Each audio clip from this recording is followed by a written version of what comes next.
have something really exciting for you. I have Angie with us today who is going to go over how to do a riverboard. So let me introduce Angie. Hi guys.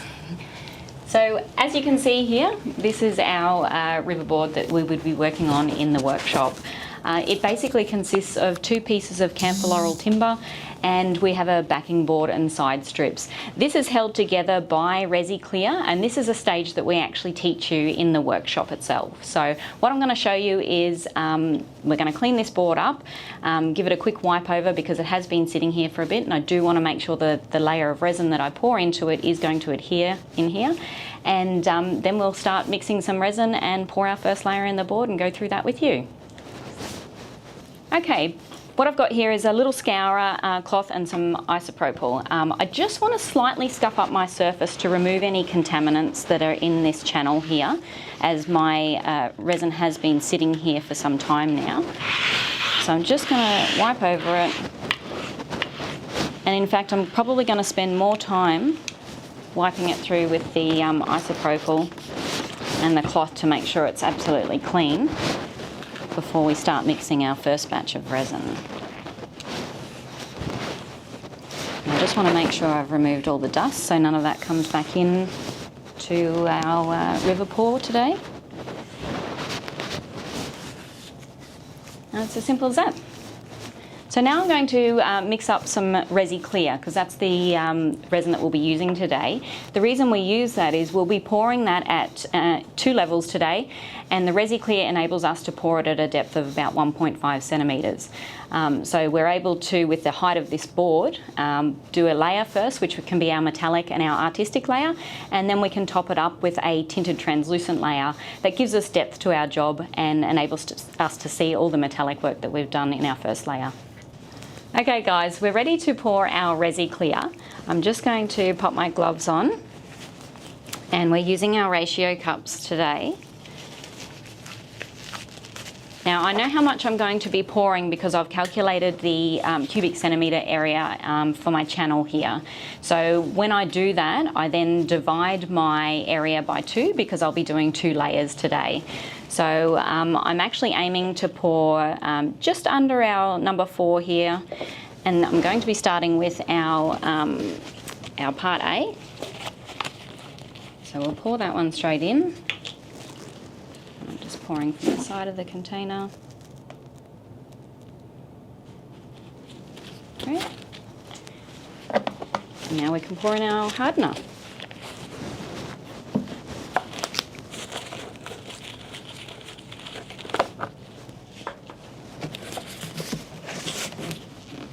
Once again, just pouring from the side of the container. You've got a little bit more control when you do that. And as you can see, our hardener is just sitting on top there, and it looks like we've got 1/3, 2/3. So we're right on our ratios there. And then we'll begin to mix. Okay guys, as I'm mixing, I'll actually go through with you briefly the steps that I've gotten to with the riverboard today. I've actually prepared the timber. This timber is a camphor laurel. After it's been cut to size, basically levelled and sanded back, it's been debarked on the sapwood edge. We've actually sat those 2 pieces on top of our backing board and made up our end strips.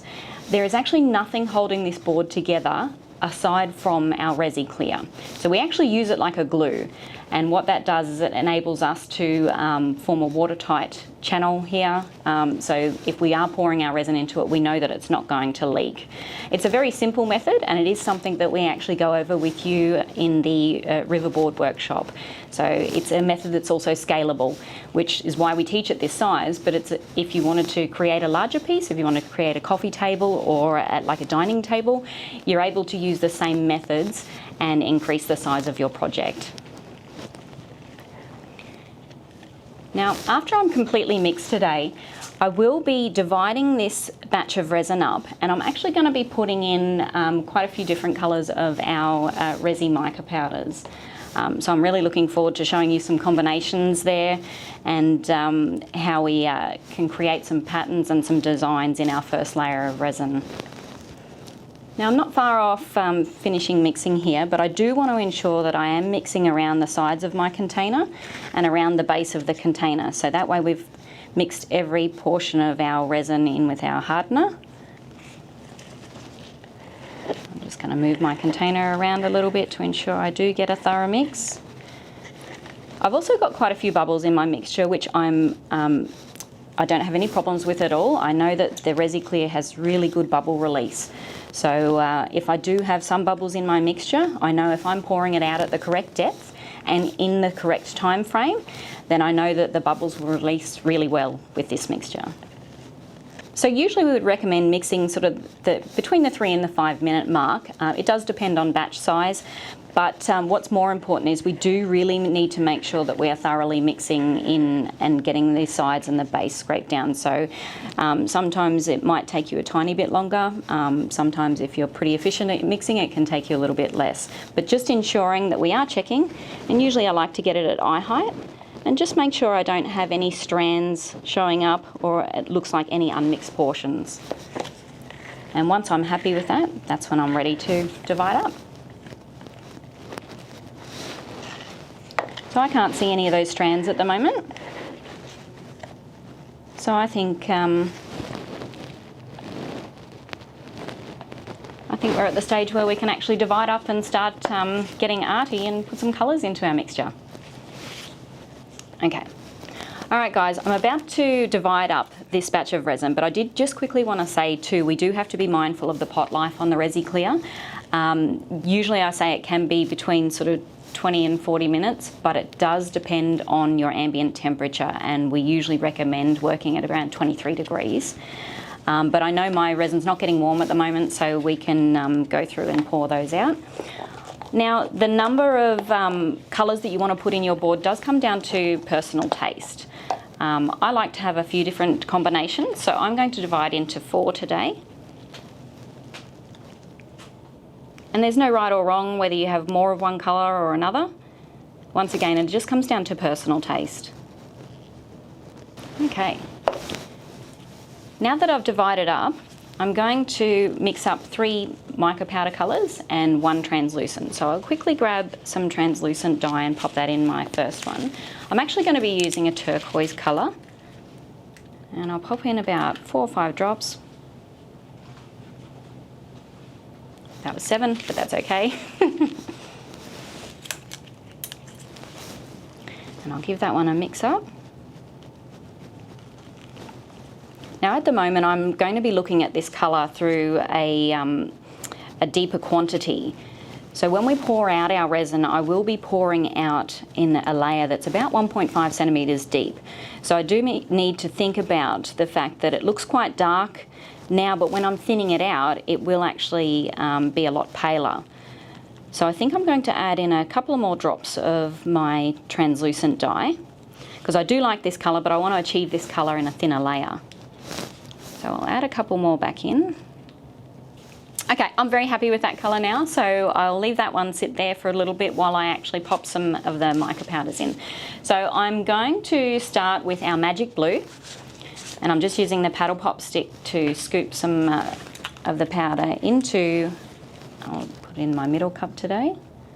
We want a nice size scoop, maybe possibly a little bit more, because I want it. I want to ensure that I can really see the metallic powder in this one.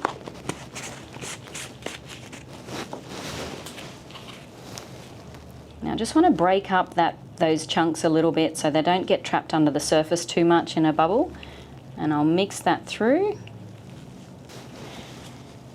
Now I'm going to add our olivine violet into one of the cups, but I actually want to customise this colour. And there's no reason why you can't add multiple mica powder colours together, or there's no reason why you can't actually use translucent dyes in your mixture as well. So I'm just going to put a little bit of the blue back in. This is our magic blue. And the reason I want to do that is I just want to tone it down a tiny bit, but I also want to have it work in with my blue that I've already got. Plus I like creating custom colours, so it always makes it a bit fun creating something new in a different colour. And because I've put the blue over the olive colour, it's just turned it a little bit more of a jadey blue. Okay, and in my third cup, I'm going to put a little bit of our blackish green in, but I do want to darken it a little bit, so I also will add in our silver black as well. Just enough to deepen the green tone. Once again, just breaking down my clump so it's not so big and we don't trap too much of it under the surface of the resin. And mix that in together. What colour you decide to put in your river channel with your resin really does come down to personal taste. Often I'll ask what you're planning on using your board for. So sometimes you might want to match it to your decor in your house. Sometimes it might be a gift for someone and you might want to select their favourite colours. Some people like to really complement the timber colour and use a lot of warm tones, but it all comes down to personal taste. There's no right or wrong with regards to the colour selection that you have and what you pour into your board. As long as we're working with it in a time frame that we can actually get it out, our resin's not heating up, we want to make sure we are pouring it in the right time frame. Okay, I'm happy with all my colour mixtures now. So next we pour. All right, so I'm ready to pour in my channel here. Now there's, again, no right or wrong how I put the resin in here and what layers I put in or what colours I put in. I can also attempt to create patterns if I'd like to, but we do have to understand that the resin wants to create thermal currents naturally, which means these mica powders move and rotate around themselves.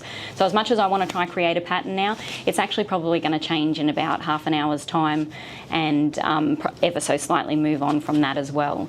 So I today will probably start with pouring in my green and silver black. Might add some of my custom creation blue and olivine mixture. I'll add a little bit of the magic blue. Okay guys, also remember, if you've got any questions about any of these processes, please don't hesitate to pop a comment below. We're always happy to help out and answer any questions along the way. It is always a learning process, and we do like to ensure that everyone has that knowledge to be able to create these custom pieces. I'm going to pour some translucent in now. And I love adding translucent because it gives your job a little bit of depth. You can see in my channel at the moment, even though this will change, that some of my mica powders will sink and move around. Some will be below, some will be above my translucent, so it gives it a really cool effect. I'm aiming to pour half today, so I want to keep going. I just want to come up to my half level on the edge of my timber, as that will form our first layer, and it'll keep us in the right depth of the 1.5 centimetres that the Resi Clear allows us to pour to. Okay, as I've started to pour, I've noticed that my board's a little bit higher on this end than it is on my right side. I want to level that out. The beauty about resin is that it does have excellent self-leveling qualities, so I can actually see at the moment that it is higher up this end. So I've just got a couple of paddle pop sticks. I'm just going to lift my board ever so slightly, and I'm just going to pop them in this end here, and that helps me level out my board. You don't have to use any super involved technology. It can be just something as simple as like a paddle pop stick in there just to level it up. And I can see now that my resin channel has actually evened out, so I'm happy to go pour just a little bit more in here. And we are also teaching all these methods plus more, a great deal more information, in our upcoming river board workshops. So please keep an eye out on that, and feel free to join us in one of our first workshops. It's very exciting. Okay, I'm getting very close to half now, put a little bit more translucent in. And then what I'll be doing is, I'm happy with this level now. I'm happy that it's at half height. And I love my combination here, although this will change, these patterns will change. So what I'm going to do is save just a tiny little bit of each of these colours and pop them in a container where I can make sure that they are quite shallow. and that way I'm able to keep these where the resin won't go off and won't go hot and won't cure on me. So I'm able to then potentially come back as my job's moving around and add a little bit of detail back to it if I'm not happy with where the patterns are, where some of the colours are. I have a little bit of resin saved, so that way I can come back and do some little bits of extra artwork on it. But at the moment, I'm just going to clean up my space here, wipe down any drips that I've got, divide out some of this resin so we can keep it, and then we'll be checking in on our board to see how it's curing along. For our workshops, we'll be using some isopropyl. Now, it's great to clean up, but it's also great to pop any bubbles that have come to the surface because it breaks the surface tension. Sometimes when you spray your isopropyl on your job, you want to wait till some of the bubbles have come to the surface. You don't need to keep spraying it, so you can wait that half an hour to 45 or even an hour to spray those bubbles. But I'm just going to quickly do it for you now because I can see some bubbles on the top of our mixture.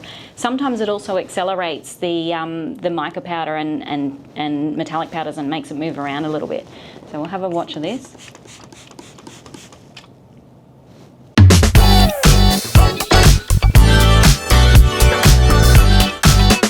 Welcome back, guys.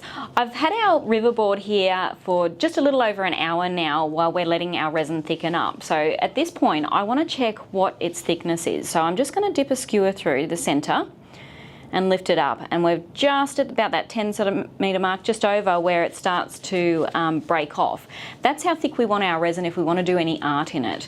And the reason we want it at this thickness is because we want to ensure that if we are adding any little detail or swirls or anything like that to our channel here, that we want to make sure that it stays there. If it's too fluid, it's still going to move around and your patterns may move as well.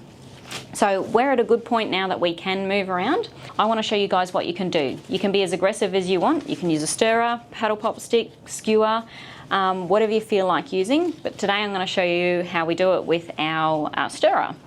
So I know I've got some of my metallic colours sort of sunk to the bottom and I've got my translucent on the top, and that's just the way this has ended up. It isn't always that way. So I'm going to pop my stirrer in and I'm going to try to lift a little bit of that colour up. See how it's brought up some of my really nice metallic there, and it gives us some depth. And your patterns and your movement is, again, it's all personal taste as to what you want to really achieve here. When you're drawing your skewer or your paddle pop stick or whatever out of your resin again, try not to drag it back across the center of your resin because it will leave marks in your metallic where you've dragged that resin back across it. So try draw it back out the side of your board. And I've just wiped that off straight away so it doesn't get too sticky. I'm quite happy with this basic patterning at the moment, but what I do want to do is add a little bit more detail with some of the little bits of leftover resin that I've got here. Now, with my colours, it's great that I've got a colour palette that's similar, but if I want to add some more contrast, this is actually where I can change my colours around and add a little bit more metallic powder back to these small portions of resin. So we might do that as well. I might take one of my translucent cups and add a little bit of my blackish green back to it. And by adding a good scoop to a small amount of resin, it means it's going to be a highly concentrated metallic resin, and that'll give us contrast to this layer here as well. So I'll mix some of that in. And you know what, I might even add some of our olivine violet back through it as well. And that's now made my my green just have with the violet through it, has just given it a little bit of a different tone to that green as well. So I'm happy with that. The consistency of this resin is like a medium thickness. You can still see that it's still running. We don't want it too gluggy, but we also don't want it too fluid, because if we're putting another batch of resin that's too fluid over the top of this, it is literally just going to flow over the top. We want it to remain in the position that we put it in. So I'm just going to add a few little strands through. Again, remembering that we want to, if we're finished with our line of resin, that we want to drag it off to the side of the board. Just leave it for the moment. But the next thing is, we don't have to just leave this line where we've put it. So this is where a skewer or something finer, or even the paddle pop stick, comes into play. I just want to move that around just the tiniest bit where it's on the top of the surface, just to create a little bit of a pattern. But again, all these movements and these lines come down to personal taste. But I will say less is more. So I think I've got enough detail in this job at the moment, and I think I've got a pretty cool effect going on here with the different colours of metallic, but also some depth between translucent and our metallic powders. So at this stage, I'm going to clean up my mess, clean up these lines that I've brought off the side of the board, and I am going to leave this cure so it gets to a tack-free position, and then we can top it up with our tinted translucent resin.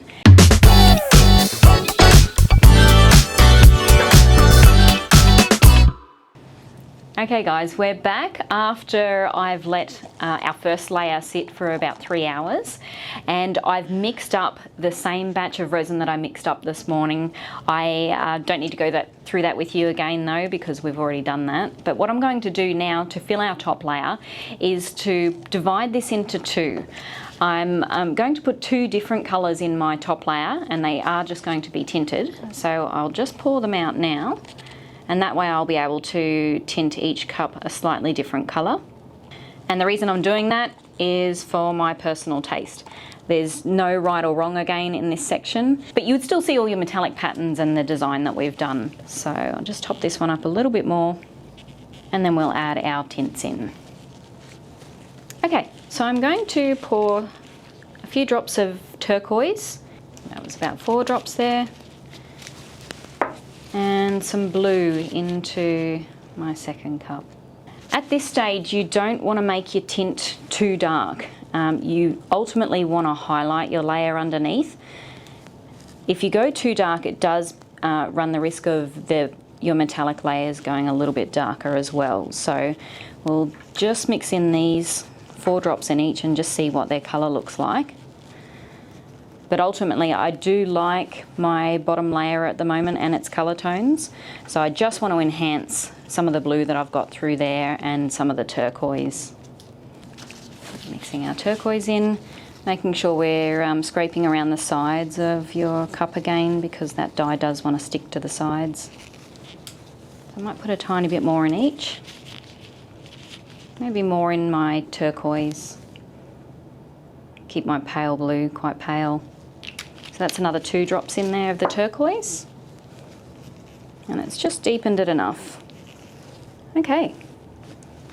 Now we get to pour the top layer on our board. So I'm going to start with the blue, and I'll pour majority of it in. And then I'll add my turquoise in pockets over certain sections that I want to highlight that were a little greener than the blue colour. So I've got a big pocket down this end that I want to focus on pouring over the top of. Another pocket of turquoise there. And our board is slightly uneven at the moment, because I can tell I'm a little short on this end and I'm nearly full this end. So I'm just going to remove one paddle pop stick that I've got here, lifting the board up a bit. Just levelling that out a touch more. And you'll be able to see if you come in close where the turquoise has highlighted those pockets versus me putting in just the blue resin. And my aim for this layer is to come right up to the top. I want to form like a little dome over. And the reason I want to do that is as our resin cures, it shrinks ever so slightly. And I want to aim to have my resin just over or just in line with my timber layer versus being just under, because it actually is a little bit harder for us to sand down and keep the timber level to get it to the height of the resin versus sanding down our resin to the height of the timber. So I'll top it up that tiny bit more. And if we happen to break that seal and leak over, it is just the tiniest bit more sanding. So there's no major concern there, but we'll just aim to keep it in the channel and just get that little bit of a dome over. And that's about it. That's our top layer complete.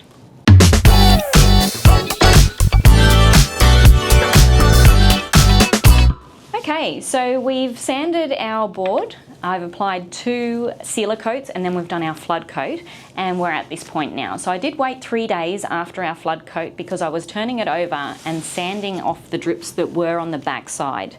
Now after sanding that off, I've given this a light coat with tung oil just so that we seal the underside of the board.